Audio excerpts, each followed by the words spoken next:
दोस्तों प्रश्न दिया गया है, ड्रॉ द वेन डायग्राम यानी कि वेन आरेख बनाओ। कौन कौन सा प्रश्न है?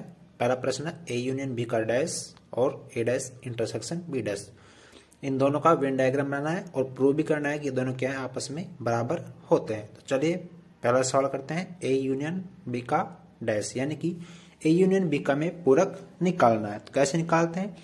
तो देखिए सबसे पहले हम वेन डायग्राम बनाएंगे। तो सबसे पहले हम यूनिवर्सल सेट का आयताकार बॉक्स बनाएंगे, उसमें दो वृत्त खींचेंगे ए और बी का, ठीक है। एक को ए नाम दिया, दूसरे को बी।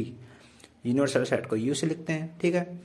अब इसको थोड़ा सा वो कर देते हैं कि अलग अलग करने के लिए कि खड़ी लाइनें हमारी यूनिवर्सल सेट को दर्शाती हैं, आड़ी लाइन ए को और तिरछी लाइनें फिर हमें बी को दर्शाएंगे। तो ये तिरछी लाइन बी को दर्शा रही हैं, तो यहाँ से अब अलग अलग हो गया, ठीक है। अब यहाँ से अगर हम ए और बी को देखें, आर डी और तिरछी लाइन, तो ये क्या दर्शाएंगे? ए यूनियन बी को दर्शाएंगे, ठीक है। अच्छा, अब डैश लगा हुआ है इधर, तो डैश का मतलब क्या होता है कि यूनिवर्सल सेट में से जिसके ऊपर डैश लगा है उसको घटा दिया जाए, यानी कि ए यूनियन बी का डैश इज इक्वल टू जाएगा U minus A union B, यानी कि यूनिवर्सल सेट में से ए यूनियन बी को हटा देना है, ठीक है। और जो बचेगा वही आपका पूरक समुच्चय होता है ए यूनियन बी का, ओके। अच्छा, तो अब यहाँ से इसका अलग चित्र बनेगा, तो उसको कैसे बनाएंगे देखिए, आगे देखते हैं। तो इधर हम दोबारा फिर वही करेंगे कि एक आयताकार बॉक्स लेंगे जिसको हम यूनिवर्सल सेट मानेंगे। तो ये आयताकार बॉक्स बनाया, इसमें दो वृत्त खींचे, एक ए को दर्शाएगा और दूसरा बी को दर्शाएगा, ठीक है। वही पहले की तरह करेंगे, खड़ी लाइनें यूनिवर्सल सेट को दर्शाती हैं।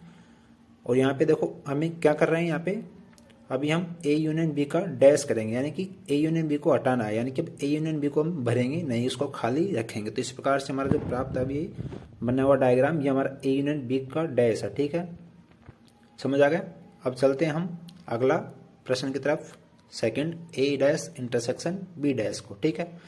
तो देखिए ए डैश इंटरसेक्शन बी डैश ले लिया हमने। अब इसका मतलब क्या है? तो सबसे पहले तो हम ए डैश लेंगे पहले और फिर बी डैश करेंगे। तो सबसे पहले ए डैश का बनाएंगे, तो वही करना काम, पहले आयताकार बॉक्स बनाएंगे यूनिवर्सल सेट का, फिर उसमें ए और बी बनाएंगे। तो यहाँ से वही पहले की तरह ए और बी का नाम दे दिया। अब यहाँ से खड़ी लाइन किसको दर्शाएंगी? यूनिवर्सल सेट को, और यहाँ पे ए डैश को दर्शा रहे हैं हम, ठीक है। तो ए डैश इसका मतलब है ए इसमें से गायब हो जाएगा, यानी कि बी बचेगा, तो बी को हमारे तिरछी लाइन से दर्शा दिया। तो ए डैश इज इक्वल टू होगा यू माइनस ए। उसी प्रकार बी डैश का बनाएंगे हम, अलग अलग बनेगा दोनों का, तो दोनों का अलग अलग बनाएंगे, फिर उनका इंटरसेक्शन करेंगे एक साथ। तो ये मैंने यू बना दिया, ये हमने तिरछी लाइन बनाई, और ये हमने बी डैश का बनाया, यानी कि यू माइनस बी, ठीक है। तो इसमें से ए को गायब नहीं करेंगे, ए को वैसे कैसे रखेंगे और बी को गायब कर देंगे, ठीक है। अब यहाँ से इनका क्या करना है? इंटरसेक्शन करना है, यूनियन नहीं करना है, इंटरसेक्शन करना है। तो इंटरसेक्शन मतलब कॉमन क्या आ रहा है इन दोनों में?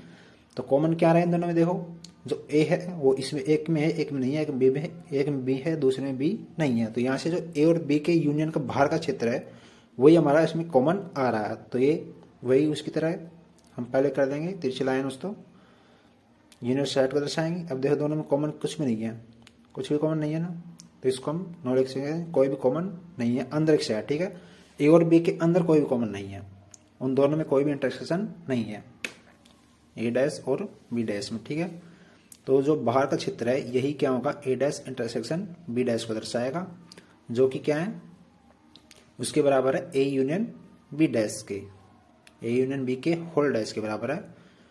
तो इसलिए यहाँ से सिद्ध होता है कि ए यूनियन बी का whole dash is equal to A dash intersection B dash, ठीक है। ये अब इस प्रकार से सिद्ध हो चुका है।